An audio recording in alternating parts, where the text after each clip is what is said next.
नहीं, सदैव सदैव आपके श्री चरणों में अपना सर झुकाते हुए यह दिन हर साल हर दिन साल का बनता रहे कि आपका दिन एक दिन ना रहे। ये साल के 365 दिनों में 24 घंटों में महिला का मान सम्मान होना चाहिए। इस तरह की कल्पना हम सबके मन के अंदर रहनी चाहिए, हम सबकी भावना ऐसी रहनी चाहिए।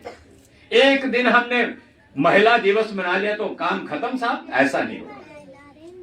महिला हमारी जननी, महिला हमारी मां बहन, हमारा आधार, इस सृष्टि की संरचना करने वाली।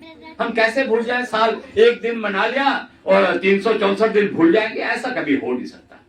ये भारत की धरा, यहां लक्ष्मी का, यहां मां सरस्वती का, और आवश्यकता पड़ने पे यही मां यही बहन रणचंडी का रूप धारण कर लेती हैं। ये अपने आप में एक अनुभव है, ये भारत की धरा है।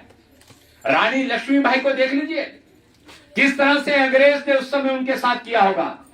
मात्र केवल 6 महीने के बच्चे को पीठ के ऊपर बांधकर घोड़े पे चढ़कर और झांसी की रक्षा के लिए वो बहन निकल पड़ी। बाद में चाहे उनका बलिदान हो गया, लेकिन कभी घबराई नहीं। ऐसी रानी लक्ष्मीबाई आपको बनना होगा और अपने समाज को, अपने बच्चों को बचाने के लिए, ये जो आज एक तरह से कौम को नष्ट करने के लिए, भ्रष्ट करने के लिए, ये जो आज नशे का बड़ा दौर चल गया है, हम कह देंगे साहब पुलिस इसमें करेगी, पुलिस की जो भूमिका होगी हम उसके लिए उसको वाजिब करेंगे, लेकिन जो समाज की भूमिका है, मुझे चाहिए कि समाज आगे आए। यहां शांति से होगा, शांति से कहेंगे, जो नहीं मानेगा उसको लठ से भी मनाएंगे। ये मेरा आपसे निवेदन है। अपने बच्चों को बचाने के लिए साहब, बहन जी ने ठीक कहा, आज बच्चे तो इसमें संलिप्त हो गए हैं, बच्चियां भी इसके आगोश में आ रही हैं। हम सबका दायित्व बनता है, बच्चों के फोन को चेक करिए। अगर आपके घर में छोटे बच्चे हैं, फोन लेकर बैठते हैं, जरा आगे पीछे होकर नजर गड़ाए रखिए, क्या देख रहे हैं।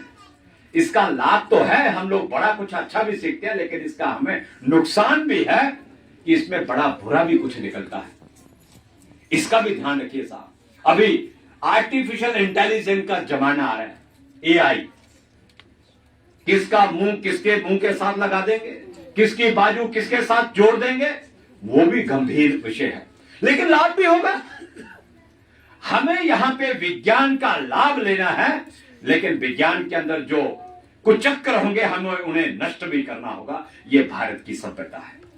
मेरा आप सबसे निवेदन, आज के इस उत्कृष्ट कार्यक्रम के लिए, मेरी मां बहनें यहां पे बैठी हैं, हमारी बच्चियां यहां पे बैठे हैं, नौजवान बुजुर्ग यहां पे बैठे हैं।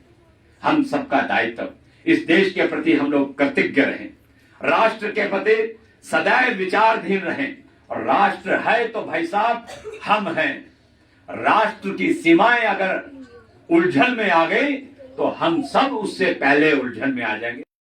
हम जब ओम शांति बोलते हैं, दिल को, मन को घबराहट से दूर पाते हैं। हम जब कभी भी हमारे साथ कोई ऐसी अप्रिय घटना घट जाती है, हम भी कहते हैं भैया, अपने दिल को शांत रखने के लिए, चित्त को शांत रखने के लिए एक बार जरा जोर से कह दो, लंबी सांस लेकर कह दो ओम शांति। आपको एक आनंद का अनुभव मिलेगा। कभी भी करके देखिए, बहन जी आपको बताती रहती है, ये साधिकाएं आपको बताती रहती हैं, ये साधक आपके इर्द गिर्द घूमते रहते हैं, आपको यही बता रहे हैं। शांति का पैगाम भारत ने दुनिया को दिया। आज दुनिया हमारी तरफ देख रही है, लेकिन हमको जो भारत को अपनी भूमिका अभिनीत करनी होगी, हम समाज का सभी वर्ग के लोगों का ये फर्ज होगा। उसमें ऊंच नीच, जात पात, जाति, प्रांत, भाषा कुछ नहीं चलेगा। राष्ट्रवाद चलेगा और शांति का पथ प्रदर्शक चलेगा। यही हमारा घोषणा, यही हमारा ईमान रहना चाहिए। दुनिया हमारी तरफ निगाह लगा के खड़ी है। आज हिसाब लगाइए साहब, भारत अपने आप में कोई कम नहीं था। दुनिया को अपने रास्ते के ऊपर, राह के ऊपर चलाने वाला, संस्कृति हमारी, सभ्यता हमारी, ये संस्कृत भाषा अंग्रेज ने जब अपने कंप्यूटर के ऊपर डाली, 27 भाषाएं डाली। ये जर्मन के अंदर इसका शोध हो चुका है और अंत में उन भाषाओं का जो सार निकलता है वो संस्कृत निकल के आता है। ये है मेरा भारत। आज जिस धरा के ऊपर, जिस धरती के ऊपर, माउंट आबू राजस्थान की धरती से जब यह शांति का पाठ पढ़ा जाता है तो दुनिया के अंदर एक अलग तरह की वाइब्रेशन निकलती है और हम सबको शांति का मार्ग देती है। यह आज के इस 8 मार्च के महिला दिवस के उपलक्ष्य में मेरी मां बहन सुरक्षित हो, मेरी माताएं बहनें पूरी, जिसे कह सकते हैं हम के हिम्मत के साथ भारत की गर्जना में, भारत के उत्साह के, भारत की अरुण ध्वजा को फहराते हुए दुनिया में जाएं और कहें कि भारत सबसे दुनिया में ताकतवर मुल्क है। हम ताकतवर इसलिए नहीं कहना चाहते, हम अपनी सभ्यता के आधार के ऊपर, संस्कृति के आधार के ऊपर भारत ने कभी भी किसी को तलवार की आड़ से धमकाया नहीं। हमने अपने प्रवचनों से, शांति के मार्ग से दुनिया को हमने झुकाया है। आज भारत फिर उस स्थान के ऊपर खड़ा है। आज दुनिया भारत की तरफ निगाह डाले देख रही है। मैं कह सकता हूं, मैं जिस पार्टी से विधायक हूं, आप सब ने मुझे आशीर्वाद दिया। मैं आज, बहन जी ने मुझे परसों आग्रह किया था, मुझे आदेश दिया था कि भैया आपने आना है। मैंने कहा बहन जी मैं आपके चरणों में कोशिश करूंगा पहुंचने की, मैं आपके चरणों में हाजिरी लगाने का प्रयास करूंगा। आज मैं आप सब देना समाज, आज मैं, बहन जी अभी कह रही थी किस तरह के दुनिया के कई ऐसे राष्ट्र जिनका एक ही मकसद है विध्वंसकारी गतिविधियों में संलिप्त रहना। आज हमारे देश को, दुनिया को किस प्रकार से उन्होंने जकड़ा हुआ है। कभी कैसे भेजना आतंकवाद के माध्यम से, वहां जोर ना चले तो ये चिट्टे का प्रकोप लेकर आना, ये जो नशाखोरी का एक आदत बढ़ रही है, ये सब दुश्मन करता है साहब। दुनिया के अंदर कई तरह के प्राणी रहते हैं। हिरण भी इसी धरा के ऊपर है और शेर भी इसी धरा के ऊपर है साहब। हमको विचार करना पड़ेगा कि इस सृष्टि को, इस धरा को हमने कैसे बचाना है, पॉजिटिविटी की तरफ कैसे लेकर जाना है। और ये जो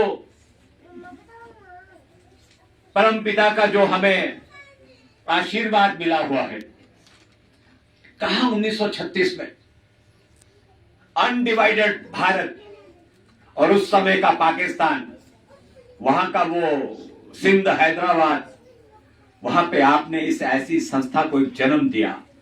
आपके शरीर के अंदर एक भगवान का स्वरूप आया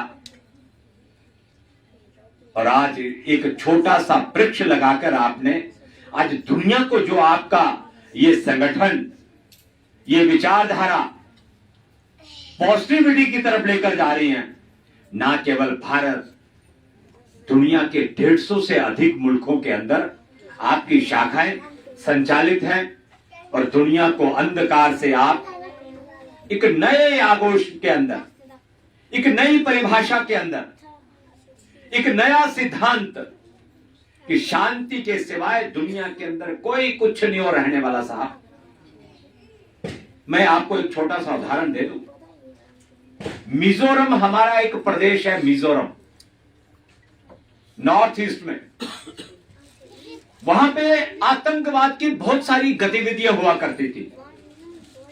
सिविलियंस को छोड़िए, आर्मी के ट्रकों के ट्रक वो जो थे वो उड़ा दिया करा करते थे। लाल डेंगा वहां के उस संगठन के आतंकवादी, एक तरह से आताताई संगठन के उस समय के अध्यक्ष थे। मिजो नेशनल फ्रंट उनका नाम था। इतने नरसंहार किए, हजारों लोगों का, चाहे उनके लोग रहे होंगे, चाहे सरकार के लोग रहे होंगे, खून किया होगा, रक्त रंजित उस क्षेत्र को किया होगा। लेकिन समय एक ऐसा आया जब सरकार के साथ मिल बैठकर लाल डेंगा को समझौता करना पड़ा, शांति का मार्ग अपनाना पड़ा। शांति के सिवाय साहब दुनिया